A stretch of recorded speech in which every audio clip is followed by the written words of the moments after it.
What is good, guys? It's Rey-Jay back with another video, and in this one I want to break down what's happening with SPY, Tsla, Nvda, the QQQ, and a couple of other tickers. I'm going to break down what's happening with the economic calendar moving forward, what's going on with other factors involved with the markets, what you should be watching for as time progresses. But before I break into devil's information, before I get into any more details, let me just mention a couple of things.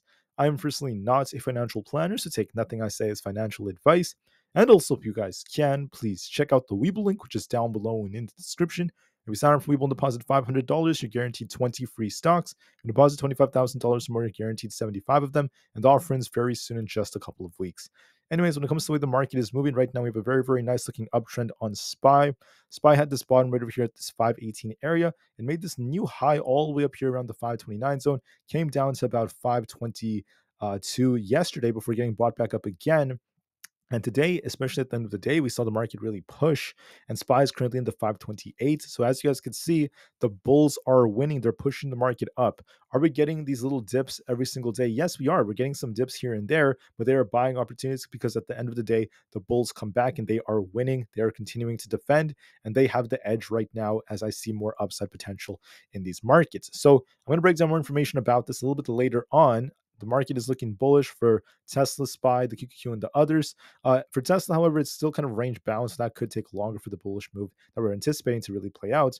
But besides that, everything else is kind of favoring the bulls a lot more. So I'll break down more details about that in just a minute. But I first want to talk about what's happening with the markets. As a reminder, tomorrow is going to be Wednesday, June 9th, 2024. I want to make it very clear that 15 minutes after the market opens, we have the S&P Global Composite PMI report coming out. We have the ISM Services PMI, new orders, and prices all coming out at 10 a.m. as well. This is Eastern Standard Time. So expect some volatility 15 minutes and 30 minutes after the market ends up opening. The reason being is because this data is very important to understand how these different sectors are looking. And then new orders and prices is very important for not only like forward-looking data, but also inflationary data. So this is going to tell us how things are looking for new orders, how are prices looking for services, and different factors like that. We'll be watching to see how these economic gauges look. So look for volatility for the first 15 and 30 minutes after the market ends up opening. Then when it comes to earnings, I just want to call out that for tomorrow, we have Dollar Tree. We have a couple of other retail ones coming out, then ChargePoint as well. And then we also have on Thursday, NEO announcing its earnings simultaneously. So that's going to be very important. What else is going to be important is this: the fear and greed index is currently at fear, but that doesn't really matter right now because once again, there's a lot of room for this to become greedy, which gives the market more upside potential, in my personal opinion. Like SPY is only 6 points away from all-time highs, and yet the sentiment is showing fear, which is kind of crazy. This did get kind of I would say skewed because of the fact that the market got these dips only to get bought back up at the very last minute. So right now, I wouldn't truly say the market's fearful. I'd say we're more neutral, but I think that the bulls are going to step in and continue to shift this gauge more to the right side. Now, momentum, currently it's greedy. We're seeing bulls once again having the edge right now. And we're also starting to see a lot of changes right here. The puts and call option positioning is neutral. We actually saw this dip a bit because we're seeing lots of puts being closed, and the buyers are still stepping in and defending. The VIX is currently once again on a bit of a downtrend. We do have this gap to fill down here, so we'll see if that ends up getting filled. And so far, things are looking pretty good, at least for the bulls. Now, when it comes to the way SPY is moving, going into the options chain, just know that things aren't too crazy until Friday. Friday is when we still have a lot of those puts expiring, and we still have a 1.91 put to call ratio approaching that Friday, so that's going to be key. And then besides that, now let's just talk about the charts. Like I said earlier, we look bullish. On my smaller time frame, I actually drew this out for you guys in my intraday video. We had a very, very nice looking wedge that was developing on SPY. It was very, very pretty. And if anything, we got a very, very nice breakout. I was saying to watch for the breakout. I told you if we broke out of this resistance, if we broke this high right here, we're going to be looking for the high all the way up from Monday to be approached. And that's exactly what happened. We called the move completely to a T. So now what do I see happening? It's very simple. The answer is we still look bullish. Now we have a very, very interesting pattern, okay? On Friday, SPY dumped, then we pumped end of the day. On Monday, we dumped a little bit, only to get bought back up at the very end of the day. Today, we dropped a little bit, and then we saw the market get bought back up again at the end of the day. It's the same thing over and over again. Tomorrow, there could be a dip again coming towards our 20 EMA. which is going to be around the 526 area. We could dip a little bit, but then look for another bounce and continuation higher, and we could even try to break this high and approach the 530s very soon. Ultimately, we're still bullish, we're still climbing up. Just look for a little dip tomorrow before we continue, and the odds favor the upside. If we end up losing the lows from today, if we end up losing like 524, that's going to be where we could start to turn a little bit lower, and then there's going to be like risks of bigger drops, but that's not looking very probable. To be bullish, you want to see us basically continue to, maintain this trend, and that's what we're doing so far. There's no sign of this trend breaking, so we are favoring the bulls. We could dip tomorrow. I'm going to give you guys a warning. We could dip. There's a lot of fake outs in this market, and we love to kind of dip and then get bought back up. That happened multiple days in a row, so I expect that to happen again. We're most likely going to see a little dip and a nice push back up, and I find that's to be very, very probable. For a few others, for Nvda, we are looking bullish, breaking all-time highs again. The 4-hour PPO is about to cross right here, and the volume is not that strong for it, but it doesn't really matter because it's not really affecting it too much. So I would say that right now Nvda is still bullish. Could we dip and retest this high? I still think it's possible to retest like 1156 or even the 1150s, but then we're going to likely continue higher towards 1180. I do see a lot more upside as a strong possibility. For Tesla right now has this nice range at this 173 areas where we have this support. It's basically 173 to 174. That's our support. Resistance happens to be around, first off, the 176 area, which is where we have all of our EMAs in the 4-hour time frame. And then we also have the 178 and then 180 areas resistance. All that happened for the last, couple of weeks was Tesla going back and forth, back and forth, back and forth, back and forth. It just continued to do this for a very, very long time. So Tesla's just stuck right now. As a reminder, if we lose 173, there is a risk of Tesla coming down to fill the gap at 168. If we manage to bounce and break past 180, if we close above that, we could try to bounce back up to 185. What are we doing right now? We're completely range bound. We're boring back and forth, back and forth. Price action is just what's continuing for the time being. The 4-hour is showing a little bit of weakness. I do see a risk of this dipping a little bit lower to retest 173. Or at least the 173s, but there's no sign of us losing support. I do want to say that there's a risk of us dipping a little bit on Tesla, but I'm not seeing that for now. But please remember my analysis. Even if we do get a dip, even if Tesla dips a little bit, that's minor.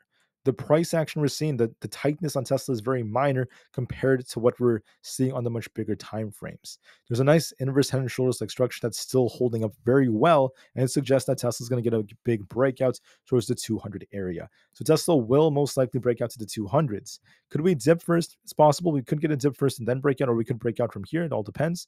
We'll just be watching to see which way we break out in terms of our range. So determine if we're going to get a dip and then break out, or if we end up just breaking out from here to the upside. It depends on which way we break in this range, so I'm still watching this, but that's going to be key. Watch this range carefully. Tesla's just trading sideways, doesn't have much of a direction just yet, so we'll give it some time. For the QQQ, we're very, very bullish. The 4-hour is very bullish. Why? We dipped down to the 200 EMA. We held up very nicely. Now we're trying to break these highs. Look for a dip tomorrow towards the 453.25 area. And if we bounce off that, we're going to continue to push all the way up towards 456. I see a lot more upside potential. For Bitcoin, the 4-hour is looking a lot more bullish. I just want to make it very clear that there's a nice accumulation structure, nice double bottom like structure as well. Could we dip a bit? It's possible we retest 70,200, but then we could continue to shoot higher all the way up to about the 72,000 area as the market starts to get bought back up. Bitcoin is looking more bullish. Look for a dip and then a breakout. To me, it's still favoring the bulls. And then we have Aapl.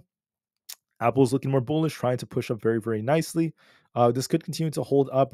We have this high to be watching for all the way up to about the 196.5 area. And then we have 200 above that. So I see us testing at least 196.5 very, very soon.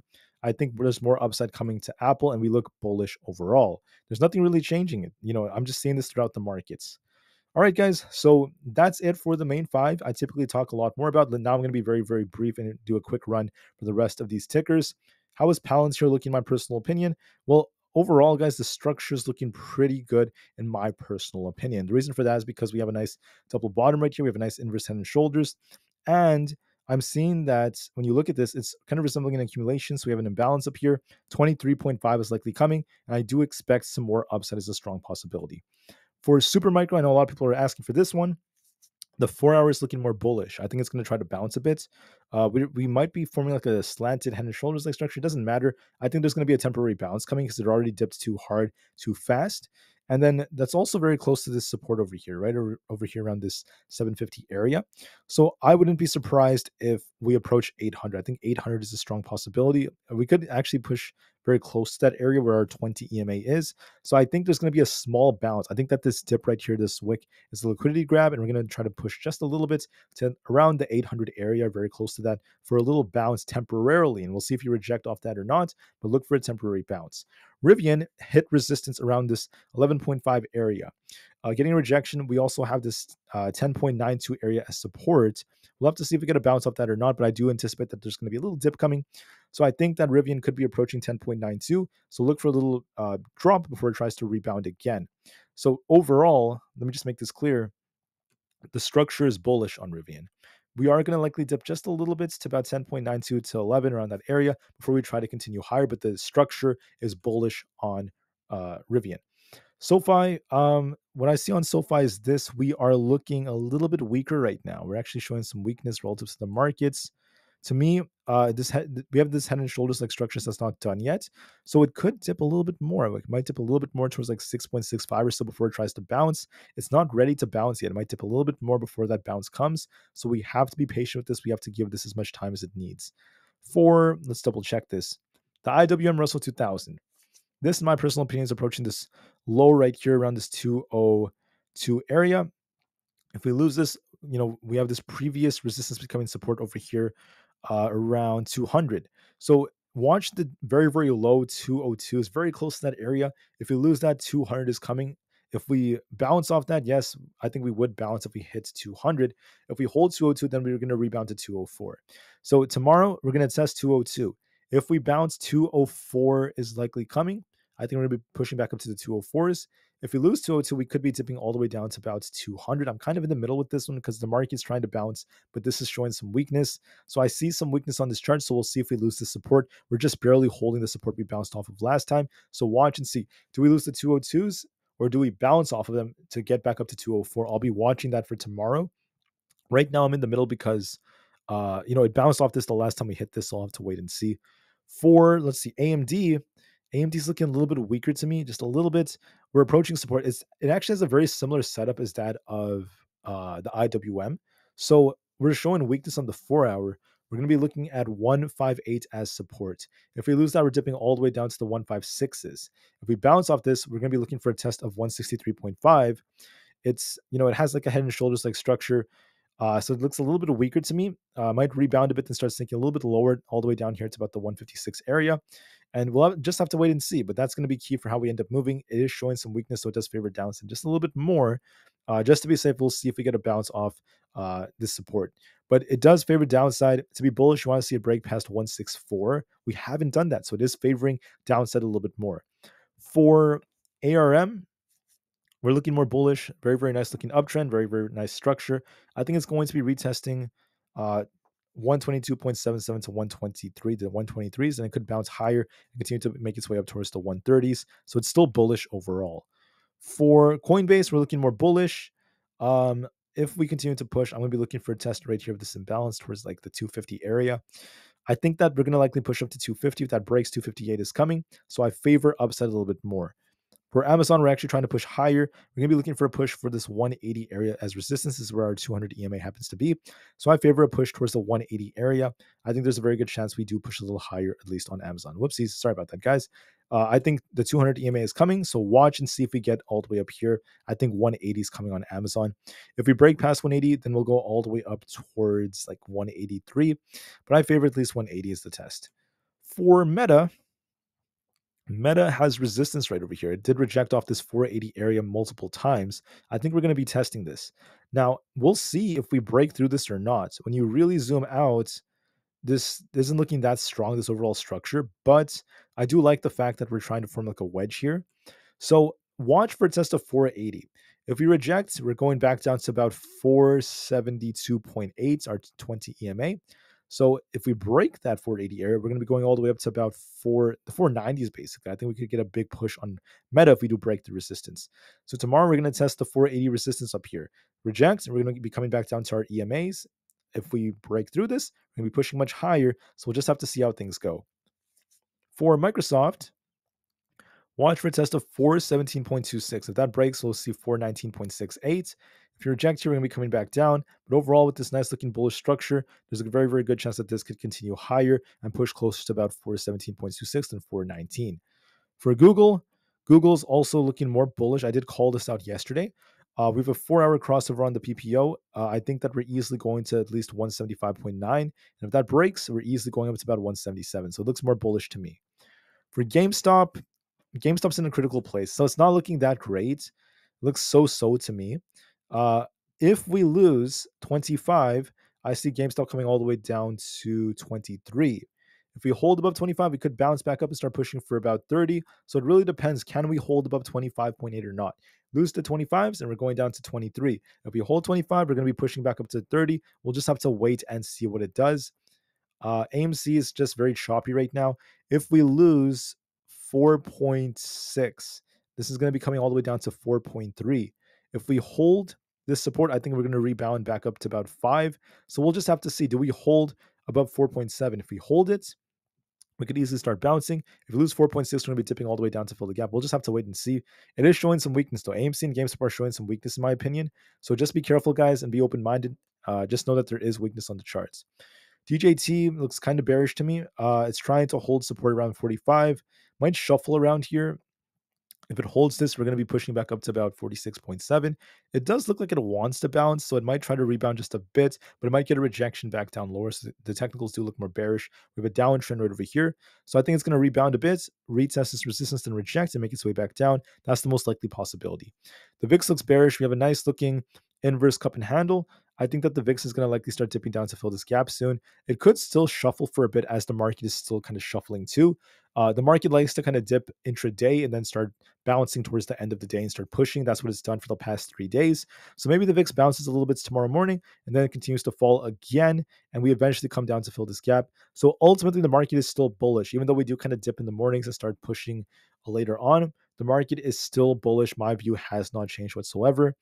The 10-year treasury yield is dipping like a rock. It's falling like crazy.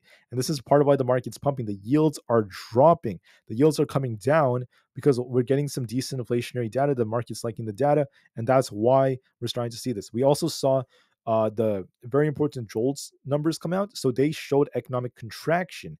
They're showing that the labor market is softening. And that's very, very pivotal because this suggests that the Fed is, this is exactly what the Fed wants, essentially. This increases the odds that the Fed is going to be a little bit less inclined to either raise rates or even keep them as they are. And this may even kind of point in the direction of them trying to like reduce their rates. So that's going to be very, very key. Right now, the 10-year is looking kind of bearish. This is once again bullish for the stock market. The 10-year treasury yield is one key. So is the dollar index. We're on a downtrend on the dollar. Dollar's been falling as well. What do I mean by that? Look at this. It has a head and shoulders. And I think that the dollar is going to continue to fall as a result of this. We already lost the support here. So this is a big sign of weakness. We lost 104.25. So I think we're going to likely continue to dip. And I suspect that it's going to eventually start falling to these lower levels because the market's going to rally later on during the month. So this is also looking bearish. The setup looks bearish on the dollar. This is because the market looks bullish and we could be approaching it, if not breaking all-time highs very soon. Okay, so this looks bearish, guys. The dollar looks bearish. Market looks bullish. It's just plain and simple. There's no other way for me to put it very, very bluntly. All right, so what do I see for the markets? Look for a dip in the morning. We might try to dip back down before we continue higher. We could get some kind of dip in the morning before we continue, and then we'll see how the jobs numbers, not the jobs numbers, the important data ends up affecting us. We have more important jobs numbers coming out on Friday, so we'll see how the unemployment rate goes. There could be a softening, and that's going to be very, very key. In the labor markets, that's going to be key. So we'll see. But in my personal opinion, the market's looking bullish. I do favor upside a lot more. And we might get a dip in the morning. We'll see how low SPY goes. Might be very, very minor before we continue to pump higher. But bulls are winning. The bulls are in full control. I want to make that very clear. All right, guys, that's it for the video. Thank you all so much for listening. Have a great rest of the day. And I'll see you guys very soon tomorrow morning before the market ends up opening. Thanks again and peace out.